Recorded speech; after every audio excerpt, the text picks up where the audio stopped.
All right, welcome to the Clemson Insiders Legend Series. I'm Will Vandervoort. Guy here to my left is Tim Bourret, longtime sports information director at Clemson for football and men's golf. And that's why we brought Tim in today to talk men's golf, and in particular to talk about the ACC Championship that the Tigers just wrapped up on Monday. One of the more thrilling victories for Clemson golf probably in history, Tim. I would imagine next to the national championship, I guess. But you were there, you witnessed all of it, you wrote it. Thank goodness for you, because you helped all of us that had to work follow it, so we weren't sitting there on the edge of our seats wondering what's happened. So first of all, tell me about the experience and what was it like? Yeah, it was very exciting. You know, Clemson does not have much experience in match play. Of course, college golf didn't really do anything with match play in the postseason until 2009. Now, Clemson's experience in match play goes back to 1996. Coach Penley had done pretty well in match play, but usually you just play one tournament a year. His record actually going to the tournament was 19-11-1 in match play matches. I know that sounds superfluous, but I guess that's how you say it. But really, Clemson had won its last two match play tournaments, at the Jack Nicklaus match play in 2018 and in 2019. So every one of Clemson's players had a little bit of experience in match play going in. So they knew a little bit what to expect. And of course, the semifinal match against NC State, Clemson won 3-1 because there was one tie. And that match was closer than the score indicated. Colby Patton had a walk-off birdie on the 20th hole, the second extra hole to win that. So that was exciting in its own right. And then Monday's championship was pretty amazing because Clemson got down so far. I know a lot of people were watching Golf Stat, and if you call up Golf Stat, you'd see, it was 4-1 in favor of Florida State, 3-1 in Florida State. For the longest time, Clemson wasn't ahead in any of the matches. Right. So after the 11th hole, so then to come back like they did, Florida State actually won the first two matches that were decided. So Clemson had to win the last three matches that were on the course, and of course did so. And you made a business decision, you told me, during the thing. You're sitting there, I think you said 11th hole, and you were wondering, it's like, oh, maybe this doesn't look good. Maybe I need to just go ahead and start writing, get my story prepared, and all that. And then you said, you know what, I'm going to finish it out. And tell me about what led to that business decision. So on the 11th hole, and Rick Bagby was down, filming it for the athletic department. And so, at that point, we weren't ahead in any match. Turk Pettit had just lost the 11th hole to go down 6. He was 6 down. And then, all the other. So Rick Bagby says, well, you're ready to call it? And so he was going to do whatever I said. If I said, yeah, I think it's over, he was going to go up and start editing his videos. Right. And I was going to go up and start writing my story and just fill it in with some quotes from Larry about how great Florida State had played. But the one thing about match play you need to be careful of, if you have one or even two guys that are getting killed, it's still just 1 point. Right. So, Turk and Colby could have lost 6 and 5, but it still would have been just 2 points. So I knew there were 3 other matches. While we weren't winning in any of them, they were close.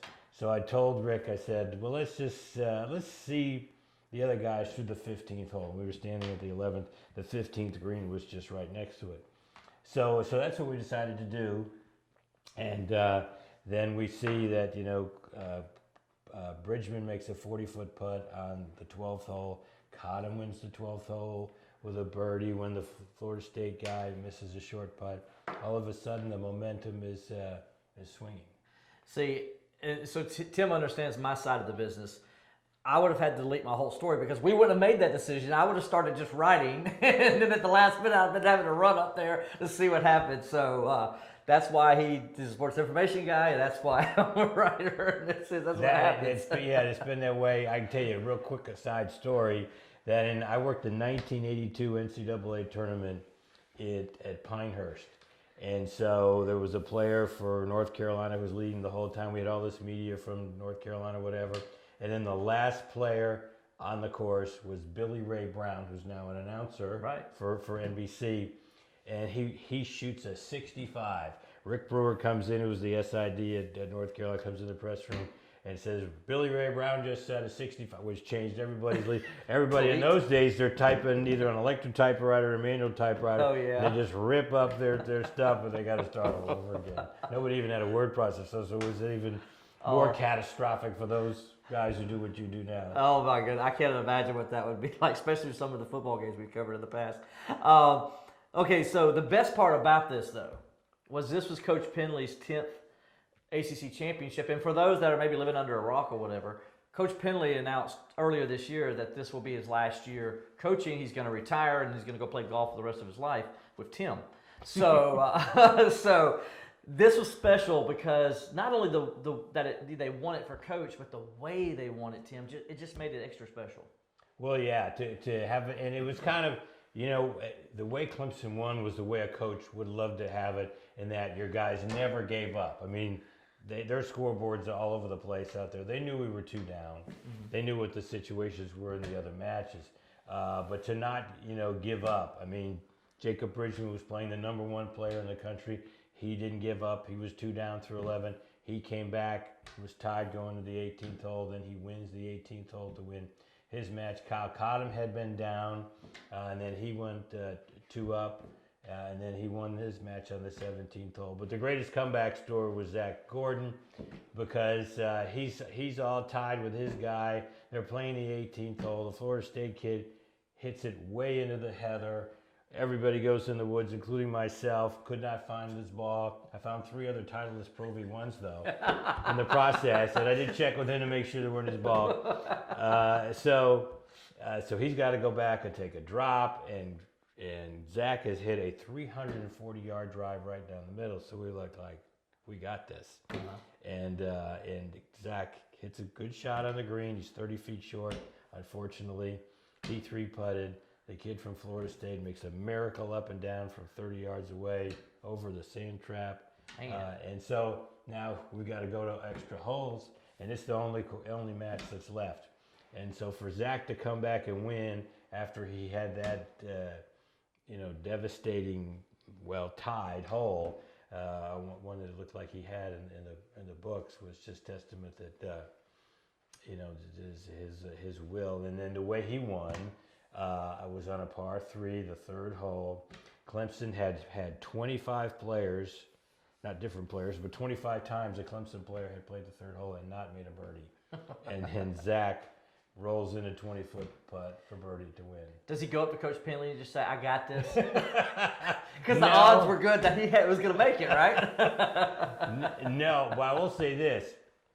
On Zach's tee shot, now Coach Byrd was up there with him. Coach Byrd had walked with him the whole time. Uh-huh. Each round, Coach Byrd picks a guy to walk with and helps him read putts or whatever, and he'd pick Zach that day. So when he got up there, and Zach hits his 7-iron and immediately goes to his bag and puts it in, and I thought, oh man, he must have hit a bad shot, but he knew he hit a good shot from the get-go, and he hit it 20 feet right at the pin and gave him a chance. That's a great story. Hey, Coach George Byrd is one of the best, and he is. For people who don't know, that's who he's talking about there. Coach Byrd, good friend of both of ours, and just awesome to see. Just take a chance to say, hey, I'm gonna go walk with the guy that day, and just happens to be the guy that turns up winning the ACC Championship for him. Yeah. For you, this was the 10th time. 11th. You've said, as you said before we got started, you said you wrote all 11 stories. Right. But you've covered how many of these ACC championships? Oh boy. There have been a few ACC championships that might have been the same weekend as the spring game over the years, and so I might not have done it that. But yeah, I've been around for. Let's see, we missed one for COVID, so 42 ACC championships. I've probably been present for 27 of them, and probably followed them and covered them either remotely or there. 38 of them probably. Wow. And so, where does this one rank, you think? Now, we can ask Coach Penley this when everything's all said and done. I know he's worried about the NCAAs now, but, where do you think this ranks for Coach Penley? Or where would you rank this for Coach Penley in his championship? I think it's got to rank second to winning the national championship. Obviously, he won a national championship. Right. In 2003. I wore my shirt today from when Clemson won the national championship. And that was a remarkable story also. because of where it was, and it was at Oklahoma State. We were the number 1 team. They were the number 2 team. So, and you know, you've played golf. You know just not as well as you do. You are aware of the advantage you have playing a course you're familiar with. Right. You have a feel for what iron you should hit on what shot, whatever. So, you know, playing Oklahoma State, it was like having to win the national championship by beating Duke in Cameron Indoor Stadium, except even more so because Oklahoma State played that course every day, right. and knew where all the bounces are, where to hit it, where not to hit it. So for Clemson to win the national championship that year, and that came down to the last hole, also on the last day. I remember that. We ended up winning by 2 shots, but the last group was Hunter Mahan, who's now on the PGA Tour. Jack Ferguson was an All-American for us that year. We had a 5-shot lead with going to the 17th hole. Well, Jack hit a bad shot, and he made double bogey, and Hunter Mahan makes birdie. All of a sudden, it's a 2-shot lead. And the crowd, I mean, there were 2,000 or 3,000 people there, and there were no ropes. So you talk about the added pressure. All these Oklahoma State fans are, you know, walking down the fairway and are, you know, within 15, 20 yards of these guys as they're playing their shots. So on the last hole, both players hit a nice shot down the middle. Jack plays conservatively and hits a second shot to within about 80 yards of the green. And Hunter Mahan, playing his last hole as a collegiate, goes for the green, hits a beautiful shot to within 20 feet. So he's got a 20-foot putt for eagle. So if he eagles and Jack just pars, we're going to extra holes. Right. We're going overtime. Well, Jack hits his shot up to within 7-8 feet, which will be a birdie putt. But of course, so Mahan ends up, you know, obviously he doesn't want to leave it short. He goes for it. He ends up 3-putting from 15 feet. So he made a 3-putt par, and Jack made a par. So that's how it ended up being a 2-shot difference, as you see in the score. But in reality, there was a lot more pressure. There's a lot more pressure to make that. Yes. Good stuff. By the way, Tanner Smith would argue with you about me playing golf. Anyway, so with that, we're going to go ahead and go out of this for this episode. We'll be back with another episode talking about Coach Penley's career and some other great moments. So stay with us here at the Clemson Insider.